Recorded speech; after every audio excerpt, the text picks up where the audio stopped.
Hello everyone, welcome back to Scoring Science. तो आज के इस वीडियो में हम लोग पढ़ेंगे सिल्वीकल्चर के बारे में। और सिल्वीकल्चर के बारे में हम लोग ये 3 टॉपिक आज कवर करेंगे। पहले तो डेफिनेशन पढ़ेंगे और समझेंगे, और उसके बाद ऑब्जेक्ट क्या हैं सिल्वीकल्चर के, क्या उद्देश्य हैं, ये पढ़ेंगे। और उसके बाद लास्ट में अदर ब्रांचेस ऑफ फॉरेस्ट्री के और भी सिल्वीकल्चर की तरह जो और भी ब्रांचेस हैं उनके बारे में भी थोड़ा थोड़ा जानेंगे। तो चलिए स्टार्ट करते हैं आज की वीडियो सिल्वीकल्चर के डेफिनेशन के साथ। According to Champion and Sate 1968, the term silviculture defined as theory and practice of raising forest crop means silviculture में हम प्रैक्टिकली और थ्योरेटिकली दोनों तरीके से ये जानते हैं कि फॉरेस्ट क्रॉप को, जो फसलें हैं फॉरेस्ट की, उनको कैसे बढ़ाया जा सकता है, कैसे उनकी ग्रोथ, प्रॉपर ग्रोथ उन्हें दी जा सकती है, कंपटीशन कैसे कम कराया जा सकता है। इन सब चीज़ों के बारे में हम लोग पढ़ते हैं सिल्वीकल्चर में।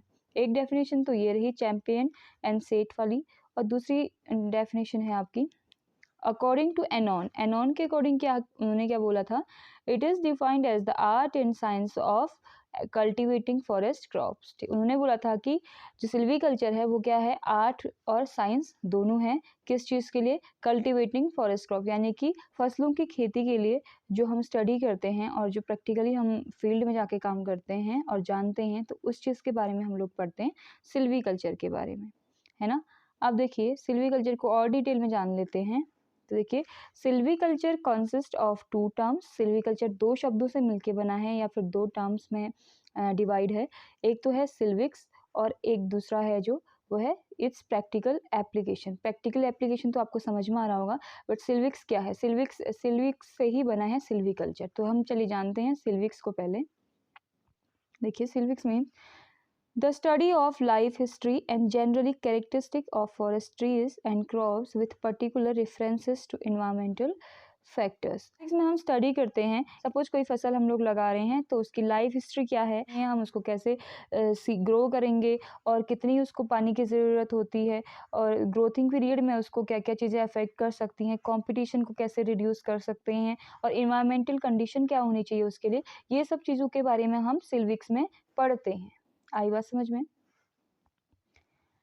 देखिए फिर है under silvics study of life of forest trees and crops, their growth and development, tree and crop physiology. हाँ, जो मैंने आपको ऊपर बताया ना कि क्या क्या पढ़ेंगे हम सिल्विक्स में, हम लोग पढ़ेंगे, जानेंगे कि फॉरेस्ट ट्रीज एंड क्रॉप के बारे में और उनकी ग्रोथ के बारे में, ग्रोथ और डेवलपमेंट के स्टेजेस जानेंगे, और उसकी क्रॉप की फिजियोलॉजी जानेंगे, है ना। और रिप्रोडक्शन मैंने आपको पिछली वीडियो में भी बताया था, रिप्रोडक्शन कैसे वो रिप्रोड्यूस करेगा, और वहाँ की जो लोकेलिटी फैक्टर है, क्लाइमेटिक कंडीशन, एनवायरमेंट कंडीशन है जो कि क्रॉप को अफेक्ट करती है, उसके बारे में जानेंगे, और उनके रिलेशनशिप किसके साथ, ट्री और क्रॉप के साथ, इन्वायरमेंट या लोकेलिटी फैक्टर का रिलेशन पढ़ते हैं।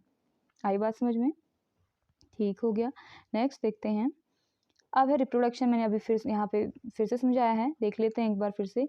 Reproduction is a fundamental feature of all living organisms and is a biological process by which living organisms produce similar them. Reproduction में क्या होता है, जितने भी सारे organism होते हैं लिविंग जो हैं, वो बायोलॉजिकल प्रोसेस के थ्रू क्या करते हैं, अपने जैसे ही सिमिलर ऑर्गेनिज्म को प्रोड्यूस करते हैं, तो उनको बोलते हैं रिप्रोडक्शन। रिप्रोडक्शन 2 टाइप से होता है, एक तो वेजिटेटिव पार्ट से हो सकता है, वेजिटेटिव पार्ट, और दूसरा हो सकता है सीड्स के थ्रू, बाय सीड्स, है ना। वेजिटेटिव पार्ट में हम लोग क्या करते हैं कि उसके बड हो गया या स्टेम हो गया, इन सब से क्या करते हैं, एक कहीं पे लगाते हैं, इन सब से रीग्रोथ कराते हैं, रिप्रोड्यूस करवाते हैं कोई भी प्लांट को। जैसे कि सपोज देखिए आपकी रोज़ है, तो रोज़ किससे लग जाता है, टहनी से लग जाता है। तो रोज़ की हम सपोज यहाँ पे एक अच्छा सा पेड़ है, इसे हम अपने घर में लगाना चाहें तो हम यहाँ से इसकी स्टेम काट के कहाँ ले जाते हैं, अपने घर में ले जाते हैं, और उसको यहाँ पे प्लांट कर देते हैं, और आफ्टर सम टाइम वो ग्रो करने लगता है, ठीक है। तो क्या हुआ, इस प्लांट से ने एक नया प्लांट क्या किया, रिप्रोड्यूस किया। आई बात समझ में। या फिर हम क्या करते हैं, जैसे एनिमल्स में होता है, एनिमल्स में भी 2 टाइप से होता है, क्या, बाय लेइंग एग, है ना, और बाय बेबी, यानी कि या तो बच्चे के थ्रू क्या होता है, रिप्रोड्यूस होता है, या फिर एग के फॉर्म में रिप्रोड्यूस होता है एनिमल्स एंड ह्यूमंस में, ठीक है। आई होप आप समझ रहे होंगे रिप्रोडक्शन। अब प्रैक्टिस के बेस पे, उस टाइम पे तो सिल्विक्स में हम सिर्फ स्टडी करते हैं, लाइफ हिस्ट्री की, क्रॉप की स्टडी करते हैं, बट अब जो सेकंड है उसमें क्या करना है, अब हमने स्टडी तो कर ली है, अब हमें उसको फॉलो भी करना है, अब उसको प्रैक्टिकली हमें जानना है ना। तो देखो, as the basis of practice, silviculture silvics deals with the law regulating to the growth and development of single tree and of the crop as a biological unit। ठीक है, मतलब कि इसमें क्या होता है कि जो हमने स्टडी की है उसी को हम प्रैक्टिकली क्या कर लेते हैं, फॉलो करते हैं। और देखिए, प्रैक्टिकल ऑफ सिल्वीकल्चर में क्या क्या होता है, regeneration of the area, selection of suitable crop, यानी कि वहाँ के एरिया के हिसाब से वहाँ पे कौन सी क्रॉप जो है वो सुटेबल है, कौन सी क्रॉप अगर हम बोएंगे उधर तो सर्वाइव कर पाएंगी, है ना। और creation and maintenance of forest, और फॉरेस्ट को मेंटेन करके रखना है और कैसे क्रिएट करना है, इस सब चीज़ के बारे में भी हम प्रैक्टिकली करते हैं फॉलो। और है इम्प्रूवमेंट ऑफ साइट कंडीशन, और जो साइट की कंडीशन है उसको भी इम्प्रूवमेंट, उसको भी क्रॉप के अनुकूल बनाते हैं ताकि क्रॉप वहाँ पे क्या हो जाए, ईजिली ग्रो करने लग जाए, और जो सॉइल है सॉइल की फर्टिलिटी भी बढ़ जाए, जिससे हमें अच्छा खासा आउटकम मिल सके, अच्छी खासी फसल मिल सके। आई बात समझ में।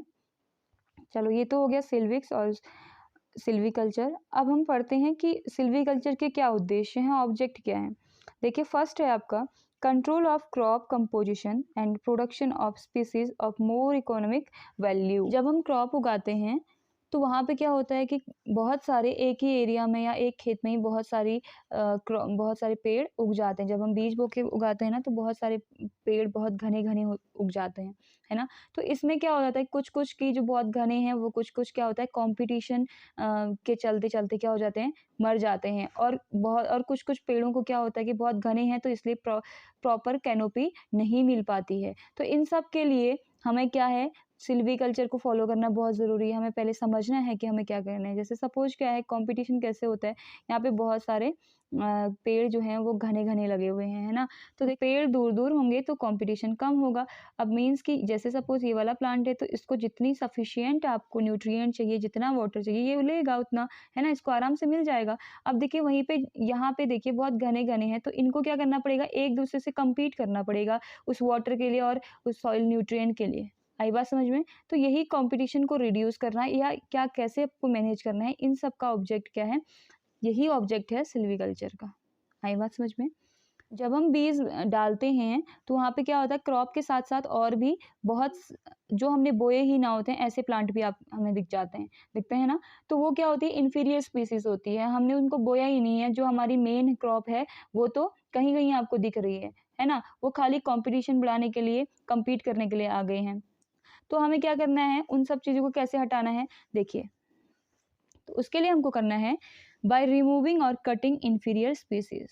जो हमारी जो मेन क्रॉप है उसी को उसमें रहने देना है, बाकी की जो इन्फीरियर स्पीसीज है तो उनको रिमूव कर देना है या फिर कट कर देना है, ठीक है। और या फिर क्या करना है, by creating more favourable condition for the regeneration and growth of desirable species.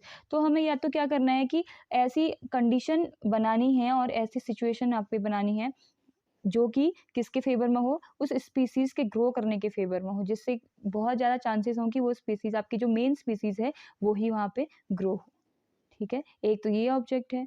Next पढ़ते हैं, control of stand density for production of maximum volume in the natural forest trees are likely to grow either too dense or too open। ठीक है, तो क्या होता है, forest में जो ट्रीज होते हैं वो क्या होते हैं, या तो बहुत डेंस होते हैं, बहुत घने घने होते हैं, और या तो फिर क्या होते हैं, बहुत ओपन होते हैं, है ना।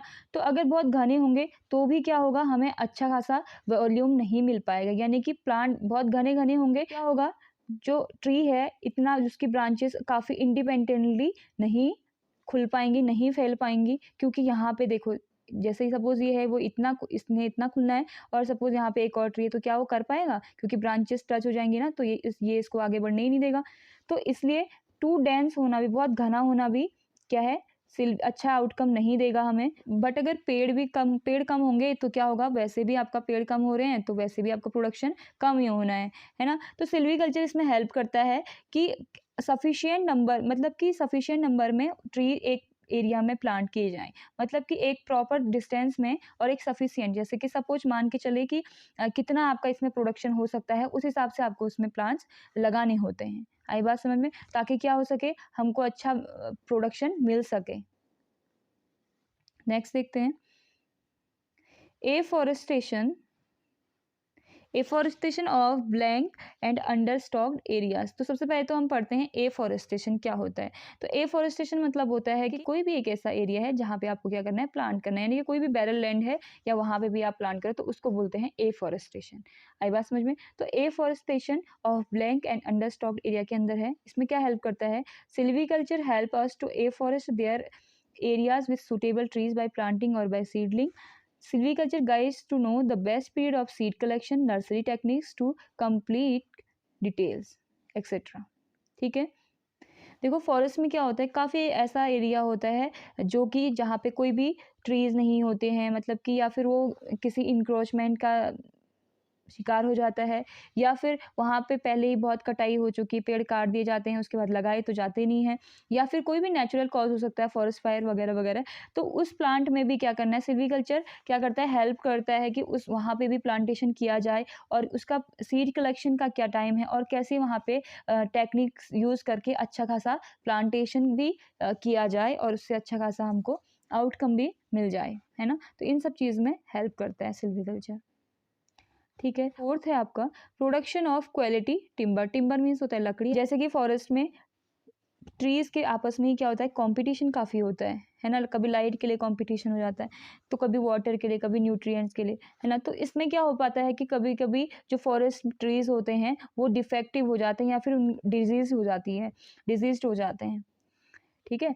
तो उसमें क्या होता है, प्रॉपर जो कि जो जिससे हमारी जो टिम्बर है, लकड़ी है, वो ख़राब हो जाती है। तो या तो इंसेक्ट का अटैक हो गया, इंसेक्ट की वजह से पेड़ डैमेज हो रहा है, या फिर फंगी के अटैक से पेड़ डैमेज हो रहा है, या फॉरेस्ट फायर की वजह से हो रहा है, या स्ट्रॉन्ग विंड आ गई तो उसकी वजह से हो रहा है, ग्रेजिंग मतलब जो चराते हैं एनिमल्स के ज़्यादा चरने से हो रहा है ना। तो इन सब चीज़ों से फॉरेस्ट जो होता है वो डिफेक्टिव होता है, फॉरेस्ट अच्छा खासा प्रोड्यूस नहीं कर पाता है, और उसकी जो क्वालिटी होती है लकड़ियों की, तो वो क्वालिटी क्या हो जाती है, काफ़ी कम होती है। तो इसको, ये सब चीज़ों को मैनेज करने के लिए ये सिल्वीकल्चर के जो टेक्निक्स है और मेथड्स हैं उनको यूज़ करना चाहिए।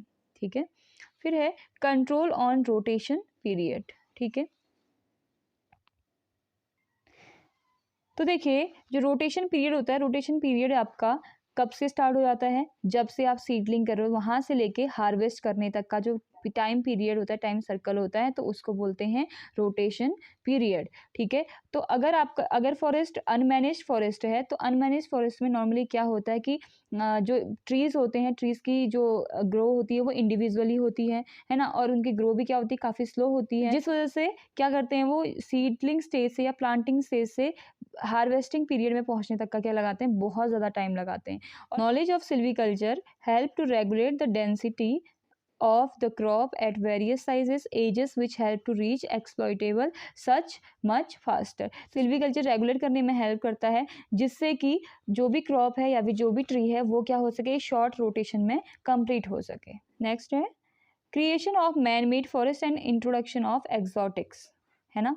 ऐसा एरिया या ऐसा फॉरेस्ट है जहाँ पे सुटेबल डिज़ायरेबल प्लांट्स या ट्री नहीं है, मतलब कि जिससे अच्छा खासा आउटकम मिल सके, कोई अच्छे खासे स्पीसीज के ट्रीज नहीं हैं, तो वहाँ पे क्या करना होता है कि प्लांटेशन करना होता है। एरिया के अलावा बाहर से कोई स्पीसीज है वहाँ से प्लांट लाके वहाँ पे प्लांटिंग की जाती है, और उसका जो लोकेशन है, राइजिंग ट्रायल प्लांटेशन वो कराना है, और सुटेबल एक्सोटिक स्पीसीज यानी कि ऐसी स्पीसीज लानी है जो उस फॉरेस्ट में क्या हो जाए, ईजिली ग्रो कर सके।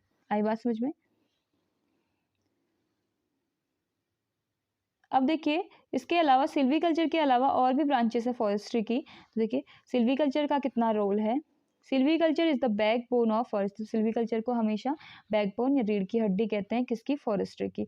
और other branches of forestry, forest protection, forest management and mensuration, forest economics, forest soils and ecology, forest utilization are supported on silviculture। ये सारे जो ब्रांचेस हैं फॉरेस्ट्री की वो किसको सपोर्ट करते हैं, सिल्वीकल्चर को सपोर्ट करते हैं। All other branches of forestry aim to help silviculture. वही बात आ गई कि जितने भी ब्रांचेस हैं फॉरेस्ट्री की उनका एक ही एम होता है कि सिल्वीकल्चर में क्या करना है, हेल्प करना है, which ultimately leads to the production of maximum goods and services without any adverse effect on the site. जिससे क्या मिल सके, मैक्सिमम हमें गुड्स मिल सके, मैक्सिमम प्रोडक्ट मिल सके और सर्विसेज मिल सके जो without adverse effect on the site, बिना उस साइट को अफेक्ट किए हुए, बिना उस साइट को नुकसान पहुंचाए हुए। आई होप आपके लिए आज की वीडियो हेल्पफुल रही होगी। अगर आपको आज की वीडियो पसंद आई तो प्लीज़ सब्सक्राइब कीजिए, बेल आइकन प्रेस कीजिए ताकि मेरी आने वाली वीडियो के बारे में आपको पता चले, और लाइक और शेयर तो आप कर ही देंगे।